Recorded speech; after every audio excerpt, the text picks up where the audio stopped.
cobalt that's being mined in the Congo is in every single lithium-ion rechargeable battery manufactured in the world today.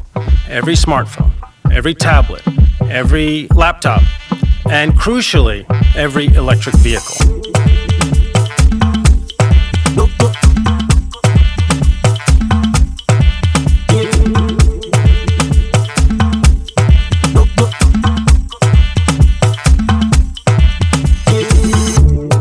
Just so happens that the Congo is sitting on more cobalt than the rest of the planet combined. There's not enough cobalt outside of the Congo to meet demand. And demand projections are 400, 500, 600% increase in cobalt demand in the next decade or two, primarily being driven by adoption of electric vehicles.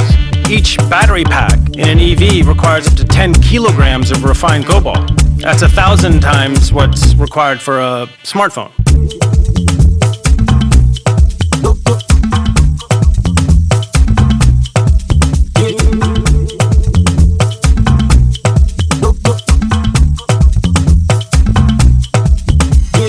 Chinese government, Chinese mining companies took control of almost all the big mines, and the local population has been displaced, is under duress, and they dig in absolutely subhuman, gut-wrenching conditions for $1 a day, feeding cobalt up the supply chain into all the phones, all the tablets, and especially electric cars. Artisanal miner. Now that's the term used for people who are just digging by hand as opposed to tractors and excavators. There's not supposed to be any artisanal mining there. So there'll be hundreds of sites where there are hundreds of thousands of people across the mining provinces digging.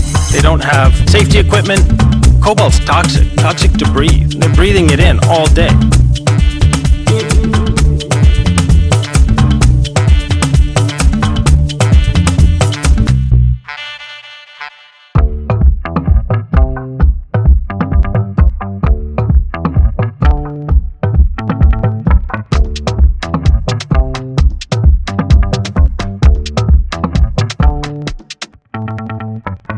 There's not a single company on planet Earth that makes a device that has a rechargeable battery in it that can reliably and justifiably claim that their cobalt isn't coming from sources like that. And that's the truth that needs to get out there. That's the truth people need to understand.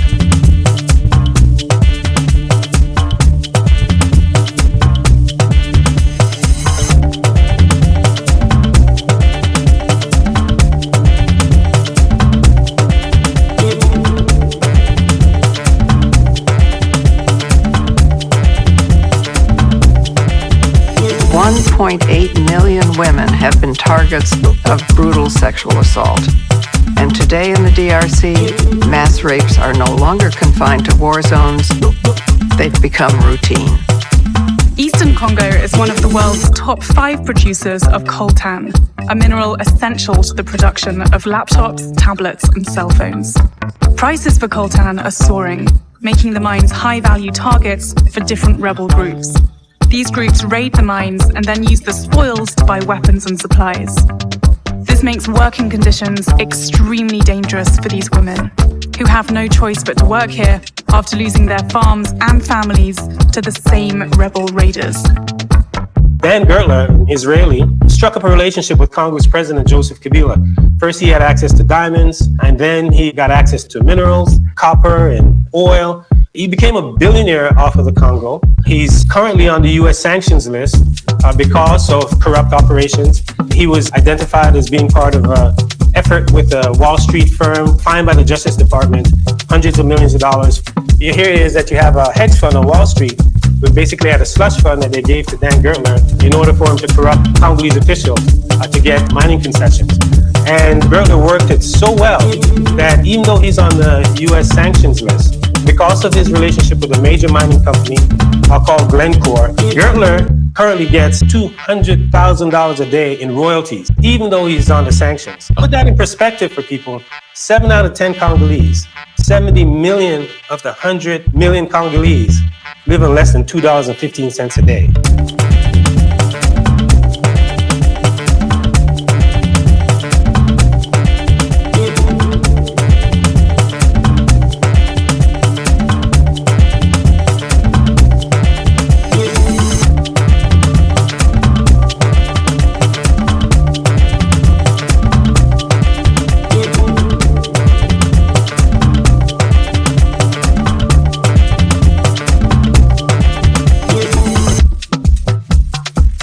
Nous allons montrer au monde ce que peut faire l'homme noir quand il travaille dans la liberté. Et nous allons faire du Congo le centre de rayonnement de l'Afrique tout entière. Nous allons veiller à ce que l'été de notre patrie profite véritablement à ses enfants.